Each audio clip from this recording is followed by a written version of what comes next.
In this video, I'm going to discuss logical design, so logical database design. When we talk about database design in general, there's usually two types of design we do. There's logical design, which is when we design our needs for how we're going to store data in a database without respect to the relational database management system. In other words, it doesn't matter if it's Oracle or MySQL or PostgreSQL. We don't care what the RDBMS is going to be. We're going to make our design irrespective of that. We don't really care about what type of system we're doing. So it's regardless of the RDBMS. We don't care about the limitations of any particular database management system. We don't care about the features or anything like that. We try to put all that stuff aside and concentrate more on what our data needs are. What are the things that we have to store? How are they related to each other? That's really what we're concentrating on in logical design. Later on, once you finish a logical design, you might move to a physical design. And in physical design, that's where we take our logical design and we adapt it for whatever particular database management system we're using. So at that point, we can start thinking about the limitations of certain DBMSs, certain things that they can't do, that we don't care about in a logical design. And we can also think about some advantages of certain database management systems, certain things they can do that maybe we didn't have to think about in the logical design. In this video, I'm going to use some vernacular that I'd like you to be familiar with. So in logical design, we typically use the terms entity and attribute. But later on, when we move to physical design, which some of you may already be familiar with, the term entity would become table. So we call it a table in physical design. That's our table in the database, for example. And an attribute is really a column or a field in that table. And a collection of records or rows can form that table. In the theoretical realm, which in some database classes you go into database theory, they'll probably talk about tables as being relations. So you may have heard that term. I use the same term attribute, and a tuple is a collection of records. So I just want you to be familiar with those terms. Again, I'm going to use the terms entity and attribute since we're talking about logical database design in this particular video. So in order to show a logical design, one of the tools that we use to do that is an entity relationship diagram or an ER diagram.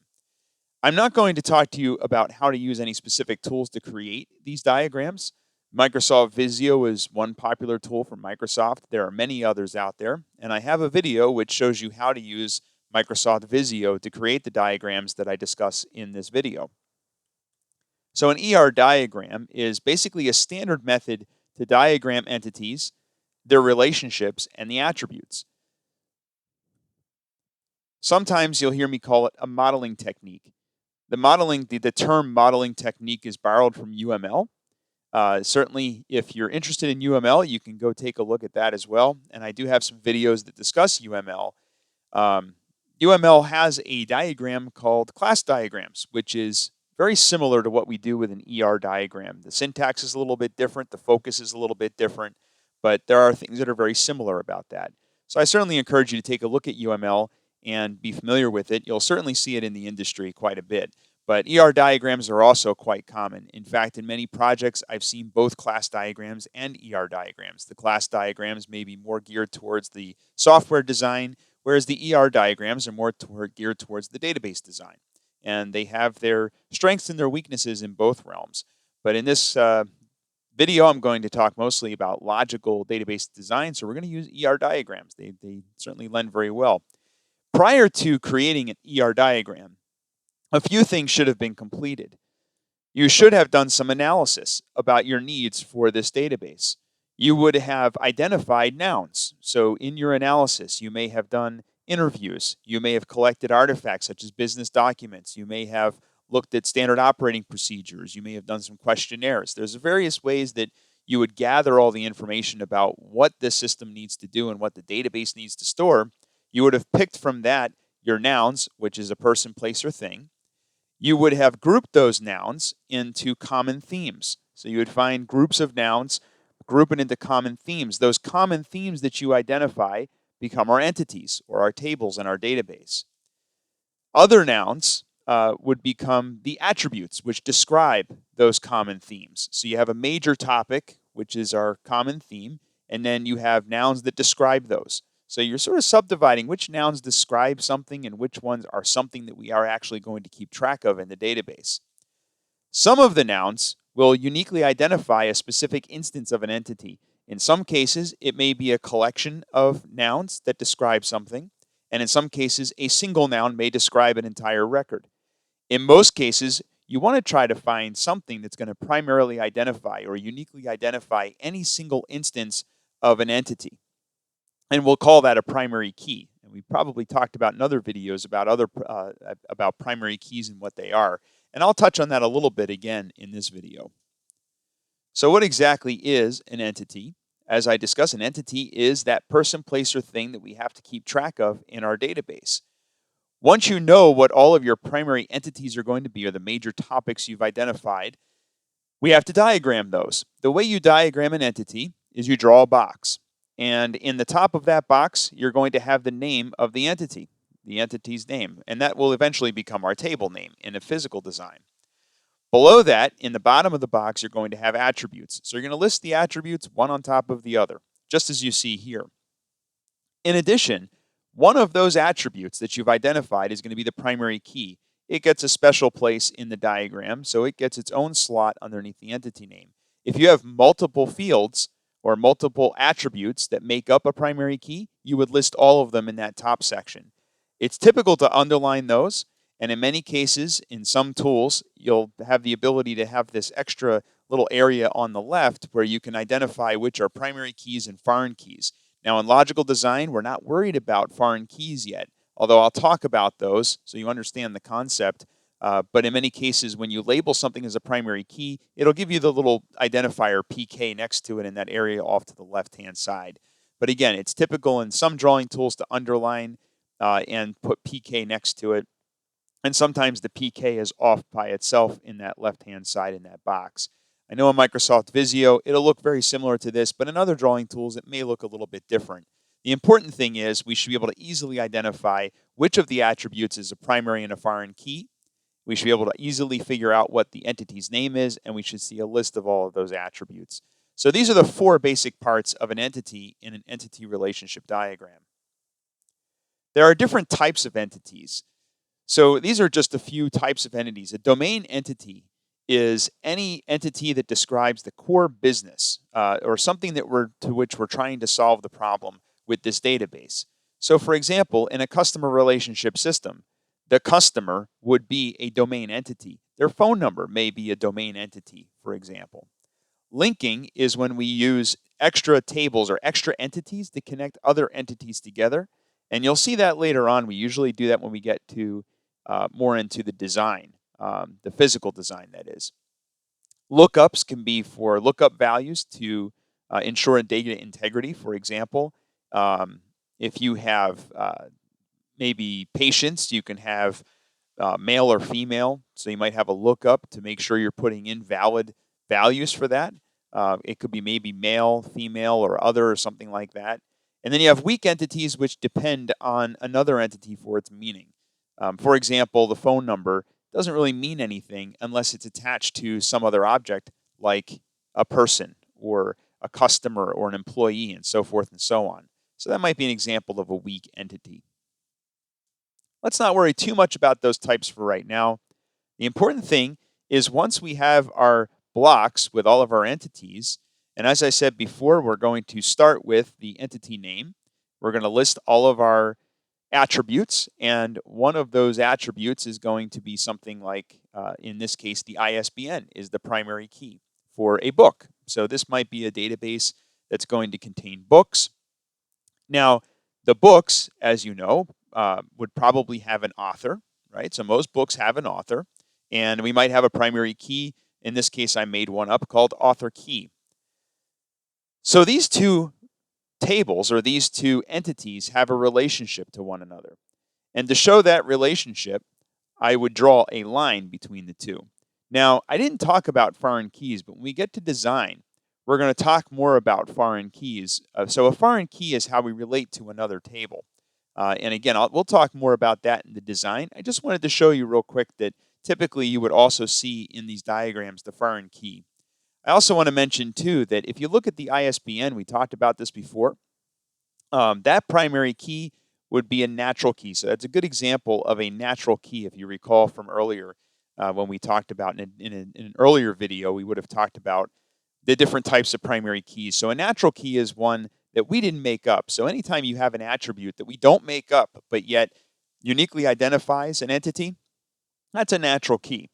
On the other hand, the other table, I made up that key, author key. So I made that up. That's the primary key. It's uniquely identifies an author, but there isn't anything inherently unique about an author, so I had to make something up. So that is a surrogate key. So it's a good example of a surrogate key.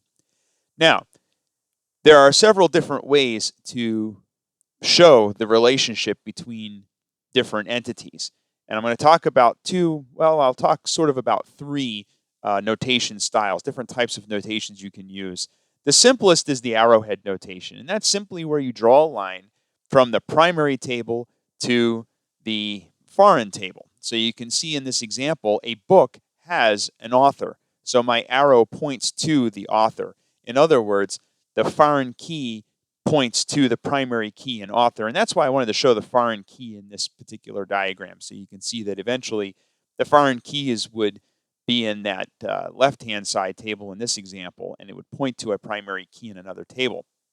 So the arrowhead notation is okay. It doesn't give us a lot of information about cardinality, which I'm going to talk about in just a minute. But the other notation we can use is crow's foot. This is a pretty common notation in ER diagrams, and it's used in Microsoft Visio. So if you're going to use Microsoft Visio, you'll see the crow's foot notation. It's, when you go to create your diagram in Visio, that'll be one of the options, the crow's foot notation. And this one has several different symbols. So when you look at crow's foot, the circle means 0, the straight line is going to mean 1, and the crow's foot means many. And you'll know what this means in a little bit. We're going to talk about this in more detail. But that refers to the cardinality. So when we talk about cardinality, that is the degree to which different entities are related, or the numbers of things that can be related to the number of things on the other side. I'll show you an example. So here we have a book on the left. A book has one and only one author, for an example. So I would show the symbol, and you can see I've added the symbol on the right-hand side of our relationship line. I added a symbol that has one and only one. So I would read it as the book, which is on the left, and then I would look at the relationship symbol, or the notation, in this case the crow's foot notation, on the right-hand side as it connects to author. So I'm reading a book as it connects to author. So a book has one and only one author. Then I would read the other way. So it started author, and I might say that an author has one or more books. So an author can write one or many books, or one or more books. However, a book can have one and only one author. Now, some of you may be saying, Brian, wait a second. Books can have many different authors. You can have a couple different authors of a book. And yes, that's absolutely true. You could. So in many cases, there's lots of different ways that you can interpret the cardinality, or how tables relate, or how entities relate to one another. But in many cases, we can look to the business rules that we discovered in the analysis phase. So when we do our requirements gathering and our analysis, those business rules that we turn up may help us determine what the correct cardinality is. So in this particular case, perhaps there's a business rule that I can only have one author per book. It'd be a strange business rule, but if that's a business rule, we would express that in the database and in our logical design by showing that business rule. So again, you can look at those business rules to kind of determine what that cardinality should be. If it's not determined in the business rules, then you have to use your best judgment to figure out what that cardinality would be. So this is an example of the cardinality between book and author. Some cases, as you can see here, we have repeating fields in an entity, and this is not good. So typically when you see repeating fields, and you can see in this case, I have subject 1, subject 2, subject 3. Anytime you see a number on the end of an attribute, that's usually not a good thing. There's usually a hidden attribute in there. So in this case, we're going to take any repeating fields that we see like this, and you can create a new entity for that. So in this case, I move the subjects into a new entity. And for example, I could show that a book can have 1 to 3 subjects, and a subject can appear in 0 or many books. So that's a different notation style. This is more like a class diagram you might find in UML, but it is also a notation style that you could use. It's an alternative to the crow's foot, and again, it can be used in Microsoft Visio. So this could also be. I kind of like this notation because it has a little bit more information than the crow's foot. So in the crow's foot, for example, I couldn't show the exact minimum and maximum cardinality. I couldn't say how many maximum records there could be or minimum records. But with this notation, I can. I can use an integer to show exactly how many records I can have. So when I read this, I would say a book can have 1 to 3 subjects, and a subject can have 0 to many books. And if you think about it, that's a business rule that might make sense. If you go to the library back in the old days with the card catalogs, most books could only have 3 subjects. So you had 3 primary subject areas, and they would put, a card for each subject area in the card catalog. So if you're looking up by subject. Now, of course, today, most cataloging systems can support far more than 3 subjects, but that could be a business rule that we could express with this type of notation. Now, we haven't normalized this yet, but what we've kind of done here is taken a first step towards normalization. I'm going to talk more about normalization in a later video. I don't want you to think if you're familiar with normalization, don't think that you have to start normalizing during the logical design. We're going to talk about that later on. Again, we want to separate that physical design from the logical design. We're really just trying to think about the entities and how they relate to one another during the logical design. And then we'll move to the next step in the physical design where we start to normalize that database. So don't worry too much about normalization yet. One-to-one relationship. We have a couple different types of relationships. So a one-to-one relationship is a relationship where for each record in the primary key table, there is no more than one related record in the foreign key table. So typically a one-to-one can be either exactly one on one side to exactly one on the other side, or it could be one on one side to 0 or 1 on the other side. So it could be optional to 1. So it doesn't have to be exactly 1. Sometimes it's none or 1. But the point is there's never many. You can never have many of anything on either side. It's always a one-to-one match on each side. So there's a couple different examples, but you won't see one-to-one relationships very often.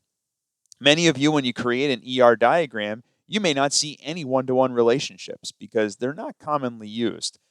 But one way you could use them is to obviate the need to store null values in a table. Another place that we see them sometimes is for security, to segregate different parts of information about a single entity if you need to store it in 2 different places. So null, just so you know, means nothing. We haven't talked about the term null in these videos yet, but a null basically means that there's nothing there. It's the absence of any data. It doesn't mean 0. So some students will say, well, null must mean a 0, but that's not exactly true. 0 is a number, but a null is literally nothing is there at all, not even a 0. Why do we not want to store nulls? Nulls can ruin your day in databases. We'll talk about why later on, but it's generally best practice. If you can avoid putting nulls in your database, it's a good idea to avoid that. So a one-to-one relationship gives us a way to do that. Let me show you what I mean. Take, for example, our books. Now, a typical bookstore like Barnes & Noble or something like that, they don't just sell books. They also sell music, and they sell magazines, and they sell movies, and so forth and so on. So maybe instead of having a table called books, I have a table called media, and it could describe any one of those things that we sell. So I have a primary key here. I've changed it to media key instead of the ISBN because now it's not a book. It may not necessarily have an ISBN. So I have to create my surrogate key. I have a title, format, release date, publisher, ISBN, issue, volume, and so forth. Now, if you think about it, if this were my table, these are what the values of that table would look like. So, for example, the first record is a book. It only has a publisher and an ISBN. Books don't typically have issues and volumes. They don't always, and of course, format and release date might not apply to a book either. However, format and release date would apply to a movie. So Rocky is a movie. I might sell a format that is Blu-ray that was released on 11/21/1976. And likewise, I could sell magazines. And a magazine maybe wouldn't have an ISBN number. It maybe wouldn't have a format, but it would definitely have an issue and a volume number. So different things are important to me in different ways for this particular entity. So maybe I don't really have a single entity here. I have an entity with some weak relationships. And I'll show you what I mean. So all media, regardless, will always have a title. So I can leave the title in my media entity. However, I could take the format and release date, which I know are typically for movies or videos, and I can move that to a new table called video. Then I'll take publisher and ISBN, which I know are usually for books, and move that to a book table. And I'll take my issue and volume, which are typically for magazines, and move it to a magazine table. So now this is what my database will look like. And when I store data, it's going to look more like this. Notice there are no nulls now because my title exists in the media entity. And then I have an entity each for these different types of media. So I don't have to store all those null values that you see at the bottom. It doesn't really save us on any storage space. We'd really be using about the same amount of storage. So some students will say, oh, maybe this will save space, but not so much. But what it does is it relieves the need for us to store nulls in our database, so it makes it much cleaner. It's generally best practice to avoid those nulls. So that's one use of a one-to-one. And if I were going to diagram that, it might look like this. So my media can have one video, zero or many videos, zero or many books, zero or many magazines. A magazine can be in 0 or 1 media. And really that 0 to 1 probably should be a 1 to 1. So all magazines should have one and only one media. All books should have one and only one media, and so forth and so on. So I could certainly make that change, this diagram. It's a minor error here, but that's roughly what one of these ER diagrams, what it would look like if we had some one-to-one relationships. So another use of a one-to-one is for security. Take, for example, if I had an employee table. Everyone should be able to look up an employee's last name and a first name, and maybe some other details like their email address or phone number and so forth and so on. However, two attributes about an employee that I would not want everybody to have access to would be social security number and salary. But that entity, when we do our initial run through the analysis, that entity has these attributes. Those are all unique attributes about an employee. An employee doesn't have multiple salaries. They don't have multiple SSNs. So they all apply uniquely to that employee. But I want to separate that for security reasons. So you can move that to another table. So it would look something like this. So every employee would have one and only one employee payroll record. And an employee payroll record always relates back to one and only one employee. One thing I want to mention about what I've showed you here with the one-to-one relationships is in many cases, these decisions to go to one-to-one relationships are being made in the database design, not necessarily in the logical design. So I'm thinking, for example, with security, I'm thinking about the limitation that most database engines do not allow you to limit access to only certain columns. You can only do that at the table level, or at least it's only feasible to do it at the table level for a large database. So it becomes easier to separate that data. So that might be the real reason for doing this, but in reality, it's okay if it's all in one table in my logical design. Same with the other scenario for the one-to-one relationship. When we have null values, that might be a database limitation that certain functions break when you have null values. So it's best practice not to do that. So that's a decision we would probably make in the design phase. But I just want you to understand why we might have a one-to-one relationship. A lot of students, when they look at logical design, they say, I must be doing something wrong because I don't have any one-to-one relationships. And that's simply not true. It's going to be pretty common for many of you when you do an ER diagram to not have one-to-one relationships. They're not very common. Now, one that is very common is a one-to-many relationship. You'll have a lot of one-to-many relationships. They are by far the most common relationship between tables, or between entities, I really should say, in most ER diagrams and in most databases in general. For each record in the parent, there can be 0 to many or infinite records in the child. So if you look at my example at the bottom, an employee can exist in one or many departments, and a department can contain 0 or 1 employee. And that crow's foot notation shows you that in that little diagram. And again, this is the most common relationship you're going to see, is a one-to-many. Now, one thing you might run into when you do these types of relationships, these one-to-many, some students have the tendency to think, well, an employee can be in one or many departments, and a department can have 0 or 1 employee, but also a employee can have 0 or 1 department, and a department can have 0 or many employees. So they might look at it two different ways, and people will get confused because they're looking at it in two different directions. But you can't do that. And if you do think that it's possible that the department, that this could happen, and you were to design it like this, if in your logical database diagram, what you end up with is this stalemate. There's no way to have this type of relationship because an employee can't be in a department until a department has employees, right? So I can't create my department if it doesn't have any employees, and I can't create my employee if they don't have a department. So you get into this stalemate situation, you're just going around and around the board. So if you do see a relationship like this, typically it means what you actually have is a many-to-many relationship, which is okay. You can have many-to-many relationships. So if you find yourself in this conundrum where you've got many things on both sides and you're trying to force it into a one-to-many relationship, instead what you probably have is this, a many-to-many relationship. And in fact, this is probably what an employee and department relationship would look like, because employees can be in one or many departments, and departments can have zero or many employees.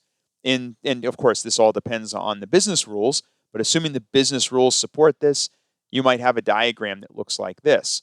So one-to-many, you can have each record in the primary entity can have many related records in any related entity. There really is no primary entity here. They're both primary entities because they both can have many records in the peer, in the related entity. The thing about these many-to-many relationships is they can be shown in our logical design, but later on when you do a physical design, you're going to have to get rid of these many-to-many relationships. You're going to have to find a way to correct this so that you don't have it. There is no database management system that can support, or at least not any relational database management systems that can support a many-to-many relationship. So you won't be able to have this later on in your physical design, and you wouldn't be able to codify this into any kind of code to build a SQL database. You wouldn't be able to build a relational database if this is the relationship. However, in your logical design, it is valid to have this. So it is okay in the logical design. But when we step into the physical design, we're going to do some things to make sure that this doesn't happen. The other thing I want to mention real quick in our physical design is we would also be adding our foreign keys. So we would start to think about those foreign keys, and we would use that logical design to determine where those foreign keys are going to go and what they're going to be. So I'll talk about that later on when we talk about the physical design. There are some advantages to using naming conventions. So now that we know how to create these diagrams, when you're putting things in the diagram, when you're labeling things, it's important to use some kind of consistent naming conventions as you do this. So entities or tables, they're typically named with single nouns. It's, a lot of folks have the tendency to want to call a book table books because it's going to contain lots of books. But most people tend to use singular nouns when they name an entity. So it's a good idea to be consistent and use that. It's kind of an industry standard. Although at the end of the day, is it going to break anything to use a non-singular noun? Of course not. Everything will work fine. But as a matter of convention, usually that's how it's done. Attribute names, typically, we want those to be unique. Will it break anything if they're not unique in a database? No, it'll work fine. But to reduce the ambiguity, generally we recommend keeping all the attributes unique. One way you can do that is always prefix the attribute name with the name of the table in which it appears. So if you have last name in the employee table, instead of just having last name, you can have employee last name so that it's non-ambiguous. You know exactly what that attribute is. Primary keys can also be consistently named. So for example, if I have an employee table and I have a primary key, I might call it employee key. And if I have a department table, I might call it department key for the primary key. So you can keep those names consistent as well so that anytime you're looking at a list of attributes, it's easy for you to pick out which one is the primary key. Again, these are not required rules. They're just best practices. Foreign keys should also retain the same attribute name as the primary key to which it references. And we're going to use primary keys more later on in our physical design. One thing I want to note here too is generally we don't want to have spaces between our words. So if you have multiple words in an attribute name or in an entity name or anything for that matter, you generally don't want to have spaces in that, but it's also hard to read when there's no spaces. So if you take a look at employee key, that's two words put together. So one of the other conventions that's pretty common is to use uppercase letters to separate the words rather than a space. So instead of having employee space key, I have employee key, but the K is capitalized. And also notice that the E on the front is lowercase. Again, it's just a convention. It won't break anything if you don't use my conventions here, but these are pretty common conventions. In fact, the one I'm describing here for employee key is typically called the camelback notation. So you'll hear that called camelback notation because it's got the humps, right? You're reading the words and they have humps. And it is a pretty good way to write that out without the spaces. If you don't do the capitalization, it gets harder to read those, harder to see them. So it's a good idea. And again, these are all just conventions. They're not necessarily required. Once you finish the ER diagrams, a picture is worth 1,000 words. So it's a good idea to keep these around. You're going to use these ER diagrams when you do your physical design later on. So definitely keep these diagrams, keep them handy. You're going to use them as you go through the process. And it's always good to have these diagrams to go back to in a complicated design so you know why you made a certain design decision. So again, it's a good idea to keep them laying around so we can go back and reference them later on. So documentation is, of course, important. We're going to use them in physical design. We're going to use them when we do normalization. As we generate SQL code, we're going to go back and use these ER diagrams, whether it's a logical design or a physical design. So let's tie it all together. Here's all the tables I used in my examples. So when you create an ER diagram, it'll look something like this. You're going to have all your different entities. You're going to have and all your relationships between those entities. Not every entity relates to every entity. You can see here we have kind of two islands in this entity relationship diagram. You've got the book stuff on the left or on the right-hand side, and on that bottom left, we've got some employee stuff. So they're not directly related to one another. Notice too, I'm missing my primary key on some of these. In a good entity relationship diagram, you would of course have all of your primary keys identified. Since it's a logical ER diagram, you don't necessarily need to start thinking about the foreign keys yet. We're going to cover that in the physical design. And you also wouldn't have to worry about data types and things like that. So we'll talk about that stuff later on. So that's how we do a logical design using entity relationship diagrams. If you have any questions, let me know in the comments. Thank you for watching.